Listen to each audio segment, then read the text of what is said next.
इस आंदोलन को 170-71 दिन हो गए हैं लगभग। जी। उसका भविष्य क्या नजर आ रहा है आपको आंदोलन का? भविष्य देखिए साफ दिख रहा है।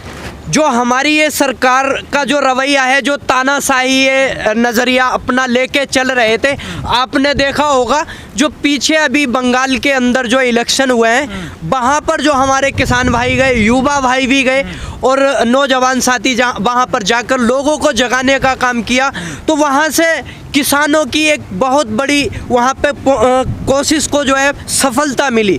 क्योंकि आपने देखा होगा कि इनको केवल 77 जो ये लोग कहते थे, जो बीजेपी वाले कहते थे कि अब की बार और 200 पार बीजेपी 200 पार, तो वो 100 से भी नीचे रह गई, यानी कि केवल 77 सीटें, और उसमें भी कुछ मात्र ऐसी सीटें जो टीएमसी के कार्यकर्ता थे, जो टीएमसी के विधायक थे, उनको डरा धमका कर अपनी तरफ लिया उन्होंने। जो 35 लोग वो विधायक जीते हैं, बाकी कुछ 12-13 लोग जो कांग्रेस के थे वो विधायक जीते हैं। इनके जो पिछले वाले थे 3 ही रह चुके हैं लगभग। क्या इस जीत से किसान आंदोलन को बल मिलेगा कुछ? बिल्कुल पूरी शक्ति मिली है, और आगे आने वाले उत्तर प्रदेश के भी विधानसभा चुनाव में किसान पूरी तरीके से इस बीजेपी सरकार को, बीजेपी भारतीय जनता पार्टी को धूल चटाने का काम करेगी, जैसे कि बंगाल के अंदर किया है। पर यूपी और बंगाल में अंतर काफ़ी है ना, ये बात मानेंगे? बिल्कुल अंतर काफ़ी है, लेकिन ये जो आप माहौल देख रहे हैं आज का, जिस तरह से इनका तानाशाही रवैया चल रहा है,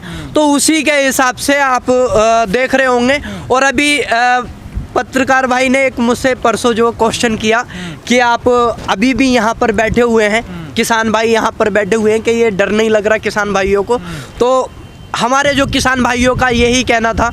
मैंने उनसे कहा कि हमारे जो किसान भाइयों का कहना है, हमारे किसान भाई कहते हैं कि डरना नहीं। अगर आप अपने हक के लिए आवाज़ उठा रहे हैं, मजदूर किसान भाइयों के लिए आवाज़ उठा रहे हैं, गरीब जनता के लिए आवाज़ उठा रहे हैं, तो आप डरना नहीं, किसी के बाप से भी नहीं, चाहे वो सीएम हो, चाहे वो पीएम हो, चाहे पुलिस हो, कोई भी हो, डरना नहीं है। आपको अपने हक के लिए आवाज़ लगातार उठाना है, और तब तक उठाना है जब तक आपको कामयाबी नहीं मिले, आपको अपने मकसद में कामयाबी नहीं मिल जाती। लेकिन आवाज़ तो उठा रहे हैं, लेकिन सरकार तो नहीं सुन रही ना। सरकार भी सुनेगी।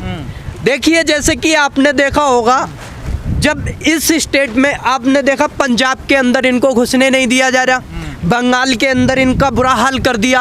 अब जो आगे आने वाला विधानसभा चुनाव है यूपी का, वहाँ पर जब इनको धूल चटाने का काम करेगी उत्तर प्रदेश की जनता, तो उसके बाद में इनकी जो तानाशाही है वो खुद नीचे आ जाएगी, और ये बात करेंगे। सीएम योगी कहने डंके की चोट पे जीतेंगे। बंगाल के अंदर भी ये डंके की चोट पे जीत रहे थे, 200 पार ला रहे थे, लेकिन क्या वहाँ की जनता ने ये देखा कि जब पीएम होकर 2 महीने यहाँ पड़ा है, दूसरे दिन यहाँ पर जो है सभाएं कर रहा है पीएम का एक काम था कि इस टाइम जो जनता परेशान है, अपने वहाँ पर पीएम पद को संभालने के लिए जो जनता के हित में काम करे, ना कि एक सीएम के लिए एक मतलब ये है कि 8वें दिन वहाँ पे, दूसरे दिन, तीसरे दिन उसकी इज्जत, सीएम पद की जो पीएम पद की मर्यादा एक सीएम पद के लिए, किसी भी अगर क्षेत्र में पड़े रहकर आप सभाएं करेंगे तो जनता की नज़र में आपकी अहमियत गिर जाएगी और उस पद की भी मर्यादा गिरेगी। आपको लग रहा कुछ सफलता मिली इस आंदोलन को 5.5 महीने में? देखिए सफलता तो मिलेगी, और सफलता मिली भी है। इसको हमारे किसान भाई बहुत बड़ी सफलता मानते हैं कि बंगाल के अंदर जो इन्होंने माहौल बनाया था, इस तरह से माहौल बना दिया था कि ना बीजेपी की सरकार बनेगी, लेकिन ऐसा कुछ नहीं हुआ, तो उसको बहुत बड़ी सफलता मानते हैं किसान। और इसी तरह से आगे आपने देखा होगा, अभी यूपी के अंदर जो ग्राम पंचायत चुनाव हुए, जो जिला पंचायत सदस्य जीते, आपने देखा होगा कि ज़्यादातर जिस पार्टी की सरकार होती है उसके जिला पंचायत सदस्य जीतते हैं। लेकिन आज क्या हुआ कि आज़ाद सदस्य जो लगभग ज़्यादा जीते हैं हर एक पार्टी के। तो फिर उसके बाद आ रही है क्या? जी बिल्कुल गिरावट आएगी, क्योंकि आप देखिए जनता जो आज देख रही है, ये जो हाहाकार मची हुई है, हर क्षेत्र के में ग्राम पंचायत जो उसका प्रधान हो या जिला पंचायत हो या विधायक हो, मैं वहाँ की जनता से यही कहना चाहूँगा कि आप ये देखिए कि इस दुख की घड़ी में, इस सांसों की जो सांसों का जो नफसी का आलम चल रहा है, जो सांसों के लिए लोग परेशान हैं, उसके इस महामारी में कौन आपके साथ है, वही सच्चा नेता होता है जो आपके दुख में आपका साथ दे। बाकी चुनाव के टाइम पे आके आपको जो है झांसे में फंसाकर वादे कर वोट बैंक बना लेते हैं, लेकिन जो रियलिटी में काम करता है, जो ज़मीनी स्तर से काम करता है, आपको उसको चुनना चाहिए। और आगे आने वाले विधानसभा चुनाव में आप उसी को चुने जो आपके बीच रहकर काम कर रहा। लेकिन एक बात बताइए सर, 5.5 महीने से आंदोलन को हो गए, किसान नेता लगातार कह रहे हैं कि 2 मई के बाद हम सरकार से बात करेंगे, सरकार भी दिल्ली में आ जाएगी क्योंकि अभी चुनाव में बिजी है। तो आप किस चीज़ का इंतजार कर रहे हैं, किसान नेता या किसान? देखिए इंतजार है, किस बात का इंतजार है? देखिए, ये सरकार जो है निकम्मी सरकार है, गद्दार सरकार है, नाकाम पूरी तरह से ये हो चुकी है।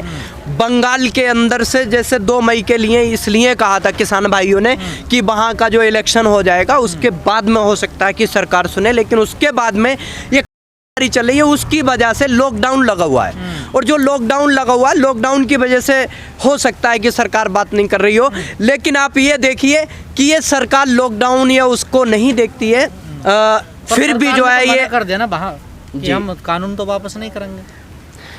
सरकार तो मना कर रही है, पहले भी मना कर रही थी, लेकिन किसान भी तो कह रहे हैं ना कि जब तक कानून वापसी नहीं तब तक घर वापसी नहीं। किसानों ने देखिए, आप यहाँ पर पूरी फैसिलिटी के साथ में रह रहे हैं, बॉर्डर तो खाली हो रहे हैं, किसान तो नहीं, कौन सा बॉर्डर खाली हो गया? किसानों का सामान वही है, जो मकान बना लिए, जो टेंट लगा लिए, टेंट वही वैसे लगे हुए हैं। कोई अगर 4 लोग हैं तो उसमें से ऐसा हो गया है कि 2 घर चले गए हैं तो 2 बाकी हैं, जब वो 2 आ जाएंगे तो वो 2 चले जाएंगे, इस तरह से चल रहा। इतने ही किसान रहते थे बॉर्डर पे, आप बताइए सच्चाई।